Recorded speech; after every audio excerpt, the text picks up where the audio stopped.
Hello everyone. In this lesson we will continue to learn about Git. So we have two main goals in this lesson.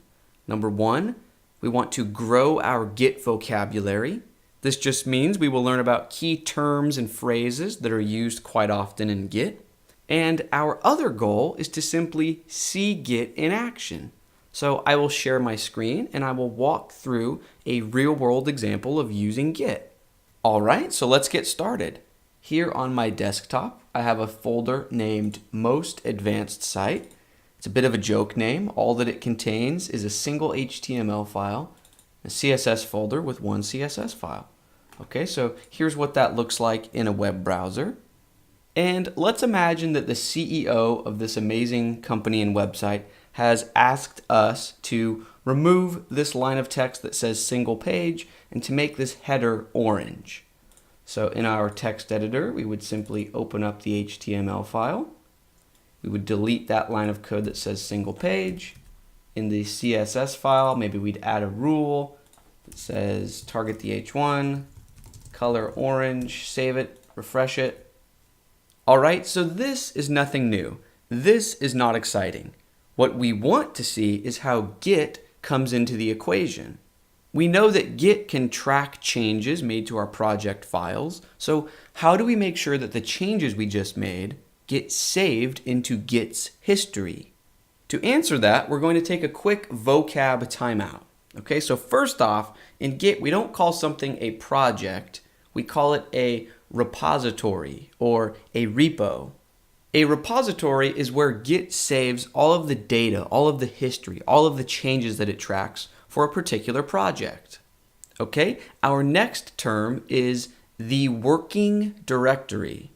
The working directory is simply the folder location on your computer where your project lives. So in this case, we had a folder on the desktop named Most Advanced Site.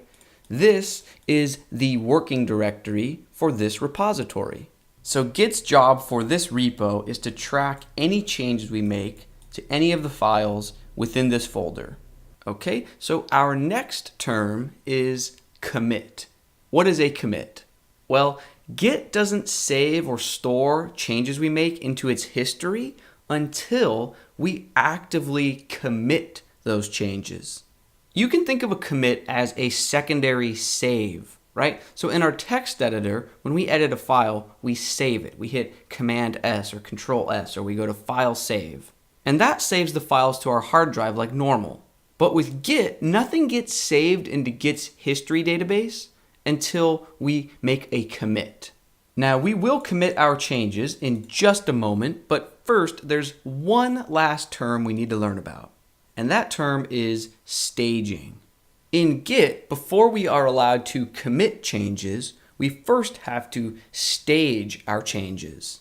So what does that mean? Well, I like to think of real estate. Sometimes before you can sell a home, you first have to stage the home. Staging just means getting something ready or preparing something.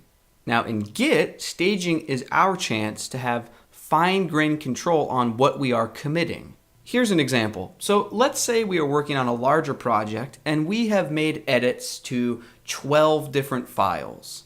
Maybe we were experimenting and trying new things with code, but we only want to commit 4 of those files into Git's history. Maybe in the other 8 files we made mistakes or we realized that those files weren't even necessary. Whatever the case, the point is that we don't always just want to push every change we've made into a commit. So staging is our chance to say, you know what? I don't want all of these. I only want this file, this file, this file, and this file. Those get moved into the staging area.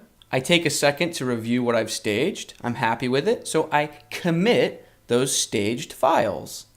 Okay, so now we've covered all of the terms that we needed to learn. Let's get back to sharing my screen and actually committing the changes we made to this page. All right, so in order to tell Git which files I want to stage, I'm going to need to do something that might seem a bit scary at first. I'm going to open my terminal, also known as the command line. Every computer, whether you're running Windows or Mac or Linux, has a command line. The command line is simply a place where we can type commands. Now, some of you are thinking, is this really how we need to interact with Git? Isn't there an app or a program that would make interacting with Git easier? Well, this lesson is neither the time nor place for that conversation. In our next lesson, I will try to convince you why using Git from the command line is in your very, very, very best interest. Also, in this lesson, I don't want you to worry about trying to follow along step by step on your computer, and I don't want you to worry about trying to memorize each individual little step. In our next lesson, I will help you install Git on your computer. I will help you find a command line on your computer, and we can walk through all of these technical steps at a much slower pace together.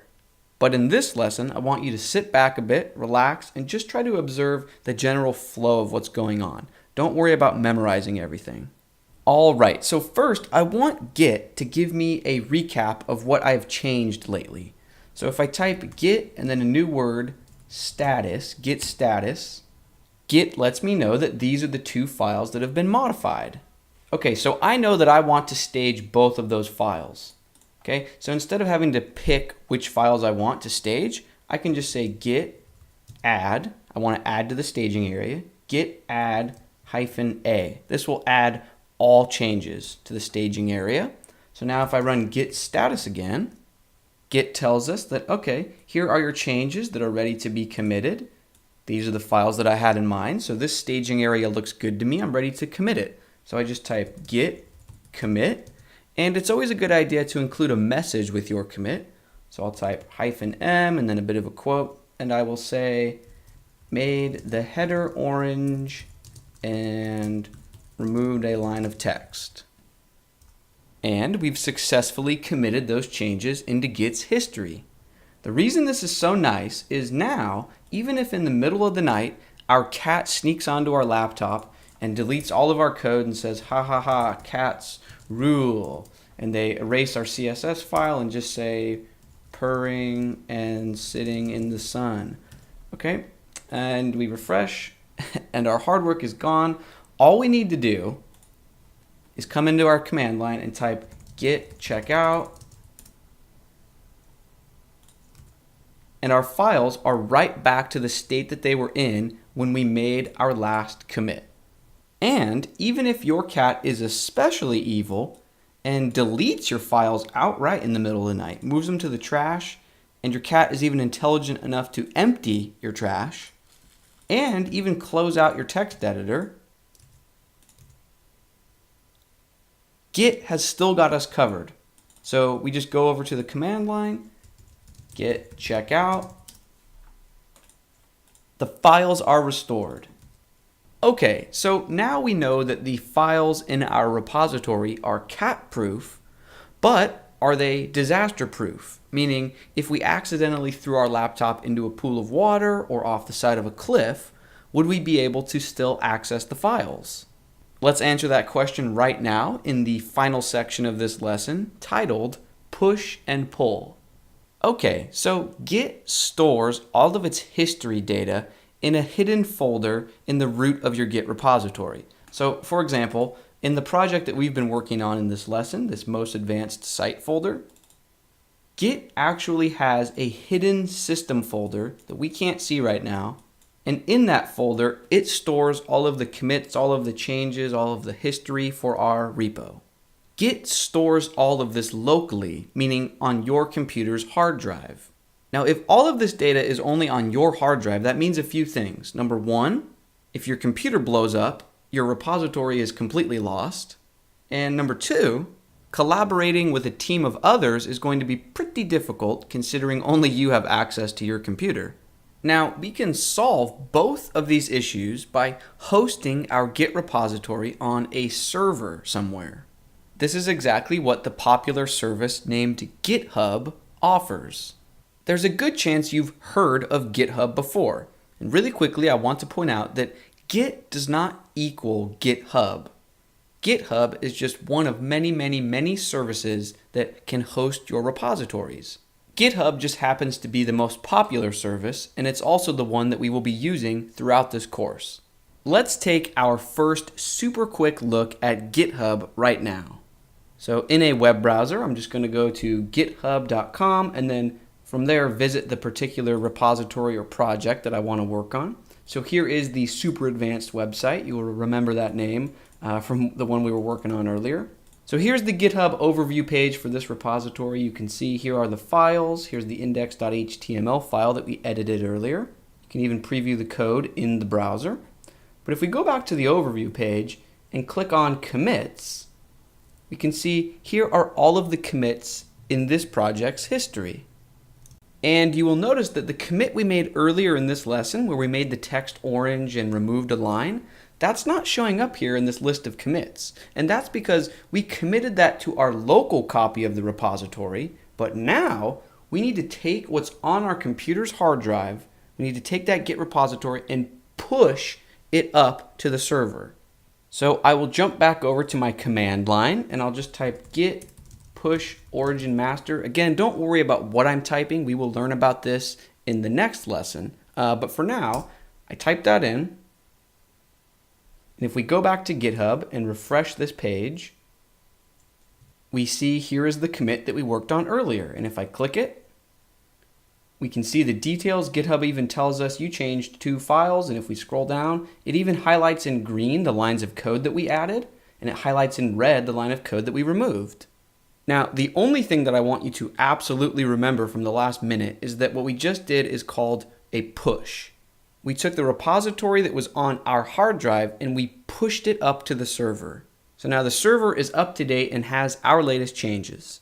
Okay, so that's a push. What is a pull? Well, let's imagine that we go on vacation for a week, and while we are gone, our coworker makes a few updates to the website's code. So a week later, we get back from our vacation, we go to GitHub, we click on commits, and we see that there are 2 new commits from our coworker named John Doe. We can click on each commit and see what he did. So in this commit, he changed the heading to be about dogs, and he changed all of the bullet points to be about dogs.